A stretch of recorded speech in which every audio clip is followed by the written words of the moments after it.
Baada ya mahakama kuu kuthibitisha kutimuliwa kwake, Rigathi Gachagua sasa amehamia mahakama ya rufaa. Je, huu ni mwanzo wa kurejea kwake kisiasa au ni vita vya mwisho wa kisheria? Na ikiwa mahakama ya rufaa itabadilisha uamuzi huo, Kenya inaweza kujikuta katika mgogoro mpya wa kikatiba. Karibu tujadili kwa pamoja. Kumbuka, hii ni Mr. Zack, kituo ambacho kinaendelea kuangazia siasa, matukio ambayo yanaendelea kutokea katika taifa letu la Kenya. Na leo tunachambua hatua mpya ya aliyekuwa naibu wa rais wa Kenya Rigathi Gachagua, ambaye sasa amepeleka kesi yake katika mahakama ya rufaa baada ya mahakama kuu kuidhinisha kuondolewa kwake ofisini kupitia impeachment. Hatua hii imeibua mjadala mkubwa nchini. Wapo wanaosema anatafuta haki, huku wengine wakiamini kwamba huu ni mkakati wa kisiasa wa kujiandaa kuelekea uchaguzi mkuu wa mwaka 2027. Lakini swali kuu ni hili: Gachagua anataka nini hasa? Na je, mahakama ya rufaa inaweza kubadilisha kile ambacho tayari mahakama kuu imeamua? Mimi ni Nyapunde Zack. Baada ya mahakama kuu kuamua kwamba mchakato wa impeachment ulifanyika kwa mujibu wa katiba, Gachagua amepeleka rufaa akitaka uamuzi huo upitiwe upya. Kwa maoni yake, baadhi ya kesi zake za msingi hazikuzingatiwa kikamilifu na majaji waliofanya makosa katika kutafsiri sheria ya katiba. Kwa lugha rahisi, Gachagua anasema bado hajapata haki anayohisi anastahili. Mnamo mwaka 2024, bunge la taifa lilipitisha hoja ya kumwondoa Gachagua ofisini. Baadaye seneti ilijadili mashtaka hayo yaliyowasilishwa dhidi yake na hatimaye kupitisha baadhi ya mashtaka hayo. Hatua hiyo ilimfanya kuwa naibu rais wa kwanza katika historia ya Kenya kuondolewa ofisini kupitia mchakato wa impeachment. Baada ya hapo, nafasi yake ilichukuliwa na Profesa Kithure Kindiki. Hapo ndipo safari ya mahakama ilipoanza. Baadaye mahakama kuu ilisikiliza kesi hiyo kwa muda mrefu kabla ya kutoa uamuzi wake.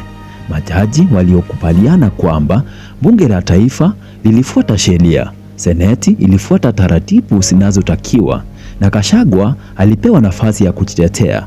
Kwa msingi huo, mahakama kuu ikaamua kwamba impeachment yake ilikuwa halali kisheria. Lakini licha ya kushindwa, Gachagua hakuonekana tayari kukubali matokeo hayo.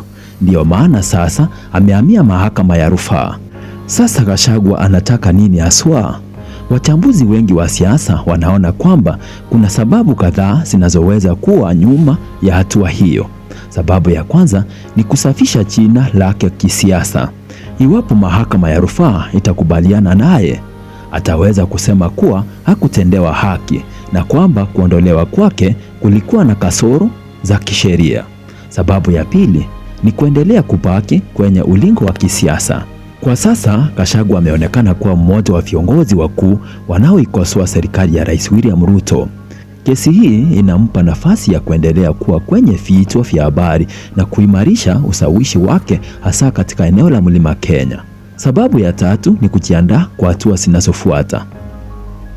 Akishindwa mahakama ya rufaa, bado anaweza kwenda mahakama ya juu zaidi. Hii inaonyesha kwamba vita hii inaweza kuchukua muda mrefu zaidi. Je, hatua hii inaweza kuleta hatari gani? Hapa ndipo mambo yanakuwa ya kuvutia. Iwapo mahakama ya rufaa itabadilisha uamuzi wa mahakama kuu, kutazuka maswali mengi ya kikatiba. Wakenya watajiuliza, je, impeachment ilikuwa sahihi? Je, maamuzi ya bunge na seneti yalikuwa na dosari? Je, ni nini maana ya hatua zilizofuata baada ya kuondolewa kwake? Ingawa uwezekano wake wa kurejea moja kwa moja ofisini unaweza kuwa mgumu kutokana na mabadiliko yaliyokwisha kufanyika, bado uamuzi wowote wa mahakama ya rufaa unaweza kuwa na athari kubwa kisiasa. Kwa upande mwingine, akishindwa tena, wapinzani wake watasema kwamba mahakama zote zimekubaliana kuwa kuondolewa kwake kulifanyika kwa mujibu wa sheria. Tukikumbuka kesi za awali nchini, Kenya imewahi kushuhudia migogoro mingi ya kisiasa ikiishia mahakamani. Tumeshuhudia kesi za uchaguzi wa urais migogoro ya vyama vya siasa na hata migogoro ya uteuzi wa viongozi wa serikali. Mara nyingi mahakama zimekuwa na nafasi muhimu ya kutoa tafsiri ya mwisho ya kikatiba. Hii ndiyo sababu rufaa ya Gachagua inafuatiliwa kwa karibu sana, kwa sababu chochote kitakachoamuliwa kinaweza kuweka msingi wa namna kesi za impeachment zitakavyoshughulikiwa siku zijazo. Ni nini kinaweza kutokea baadaye? Kuna uwezekano wa matokeo matatu. Kwanza, mahakama ya rufaa inaweza kuthibitisha uamuzi wa mahakama kuu. Pili, inaweza kubadilisha baadhi ya sehemu za hukumu bila kufuata impeachment. Tatu, inaweza kukubaliana na baadhi ya hoja za Gachagua na kufungua mlango wa kesi kuendelea hadi mahakama ya juu zaidi. Kwa sasa hakuna anayejua matokeo yatakuwa yepi, lakini jambo moja ni wazi. Vita vya kisiasa kati ya Rigathi Gachagua na utawala wa sasa bado havijaisha. Na hapo ndipo tunafikia mwisho wa uchambuzi wetu wa leo. Je, wewe una maoni gani? Unaamini Rigathi Gachagua anatafuta haki ya ukweli au anajitenga kisiasa kuelekea uchaguzi wa mwaka 2027? Na unaona mahakama ya rufaa inaweza kubadilisha uamuzi wa mahakama kuu? Andika maoni yako hapo chini. Kama umefurahia uchambuzi huu, usisahau kulike video hii, kushare na marafiki zako, na muhimu zaidi kusubscribe kwenye Mr. Zack ili usikose uchambuzi mwingine wa siasa, historia na masuala yanayoendelea nchini Kenya. Mimi ni Nyampunde Zack. Tukutane kwenye video ijayo. Asante.